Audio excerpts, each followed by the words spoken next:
MUA ہم اس کو procedure کہتے ہیں, مینیپولیشن انڈر اینستھیزیا. پھر ہم اسے اینستھیزیا دے کے جو آرتھوپیڈکس کے اور باقی ہیلتھ کیئر کے لوگ ہیں, اس میں فزیوتھراپسٹ بھی ایز اے ٹیم کنیکٹ کرتے ہیں, وہ کیا کرتے ہیں پھر اس کو 360 ڈگری گھما دیتے ہیں. اچھا, پھر جا کے وہ ٹوٹتا ہے. مطلب یہ ایسا نہیں ہے کہ کوئی جراح کو گھر میں بیٹھا ہوا بندہ کوئی تیل لگا کے اس کو ٹھیک کر لے گا, امپاسبل بات. سر میں چاہوں گی کچھ ایکسرسائز کی بھی ٹپس آپ بتا دیجیے اور کچھ جگہیں بھی ہمیں. حمزہ آپ آ جائیں گے ذرا پلیز, کم ہیئر. اچھا, اب آپ فروزن شولڈر کے لیے ہمیں کچھ ایسی ٹپس, ایسے کچھ ایکسرسائزز بتا دیں. میں پہلے آؤں گا فرسٹ اسٹیج پہ. ٹھیک ہے, ابھی اسٹیج 1 ہے, تو اسٹیج 1 میں ہمارا پہلا ٹارگٹ ہوتا ہے کہ ہم سب سے زیادہ فارورڈ فلیکشن کروائیں. یعنی ہم ہاتھ میں کوئی چھڑی پکڑ لیں, بھائی کریں ذرا آگے, ہم ہاتھ میں چھڑی پکڑ لیں, تھوڑا سا دونوں ہاتھوں میں ہم ڈسٹنس رکھیں لائک دس, ویری نائس. اب آپ اس کو اوپر اٹھائیں جتنا اٹھا سکتے ہیں. ہوتا یہ ہے کہ جب آپ سہارا لیتے ہیں, چھڑی آپ کے ہاتھ میں ہے, آپ اس سے سہارا لیتے ہیں, تو آپ کی وہ والا بازو جس میں درد نہیں ہے, جو جام نہیں ہے, وہ اس کو زور لگا کے اٹھاتا ہے, دوسرے کے سہارے وہ زور لگا کے اٹھاتا ہے. پھر آپ واپس لے آتے ہیں, ایگزیکٹلی اگین پھر ہم موو کرتے ہیں. اچھا, اس کا جو اینڈ پوائنٹ ہے وہ غور سے سنیے گا. آپ نے وہاں تک جانا ہے جہاں پر آپ کو سلائٹ سا پریشر جوائنٹ کے اوپر محسوس ہونا شروع ہو جائے. وہاں تک جا کے پھر آپ نے واپس لے لینا ہے. Rule is pressure on, pressure off. اب ہم فرض کیجئے ان کا بازو یہاں تک جا سکتا ہے, یہ پریشر آن ہے, اینڈ دین پریشر آف. ایک ہی بار میں نیچے کر لیجئے, ایک ہی بار میں آپ نے پورا اس کو اٹھانے کی کوشش نہیں کرنی, اس میں بہت زیادہ پین جو ہے وہ مزید بڑھ سکتی ہے. غلط انداز میں کریں گے, غلط اینگل میں کریں گے, تو اس سے بھی پین بڑھنے کا خدشہ ہوتا ہے. اچھا ڈاکٹر صاحب, دوسرا جو ہے نا وہ ہم بریک کے بعد سمجھاتے ہیں, ٹھیک ہے. اور یہ خاص طور پہ جتنی بھی پریکٹسز ہیں جو ابھی آپ دیکھ رہے ہیں, یہ ہمارے سوشل میڈیا پہ اویلیبل ہوں گی, آپ وہاں سے بھی دیکھ سکتے ہیں, وہاں سے ڈاؤن لوڈ کر سکتے ہیں. یہ آپ کے کام کی چیزیں ہیں. آپ اپنے گھر پہ جیسی آپ کو کوئی پرابلم ہوتی ہے اس طرح سے فروزن شولڈر کی, پین کی, تو پھر آپ فرسٹ ایڈ کیا کریں گے, یہ ساری چیزیں دیکھنا ضروری ہے. بریک کے بعد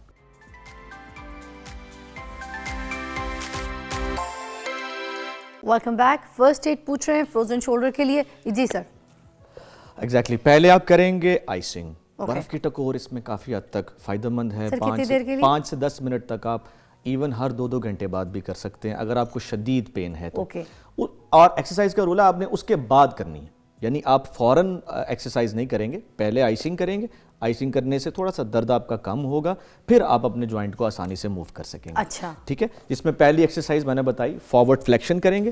دوسری ایکسرسائز جو ہے اس میں آپ دیکھیے, میں ایک بڑا لائٹ سا بینڈ, آپ گھر میں کوئی کپڑا بھی استعمال کر سکتے ہیں. یہ تو ربڑ کا ہے نا؟ Yes, it is called resistance band. اس کو ریزسٹنس بینڈ کہتے ہیں. آج کل بڑے کامن ہیں, مل جاتے ہیں, لیکن ریزسٹنس ہم نے کم رکھنی ہے, بڑا لائٹ سا یوز کرنا ہے ہم نے. اور آپ دیکھیں کہ یہاں پر یہ جو بھائی ہیں, انہوں نے کندھا بالکل سیدھا رکھا ہے, کونی بالکل سیدھی ہے, اور اب یہ کوشش کریں گے اوپر اٹھانے کی. اٹھائیے, نائس. Now back, great. پھر اٹھائیے, nice. So you should enjoy a very gentle stretch on the arm. آپ کو شولڈر پہ بڑا جینٹل سا اسٹریچ, زور لگ رہا ہے, محسوس ہو رہا ہے, گڈ, صحیح. آپ کو یہ فیل کرنا ہے.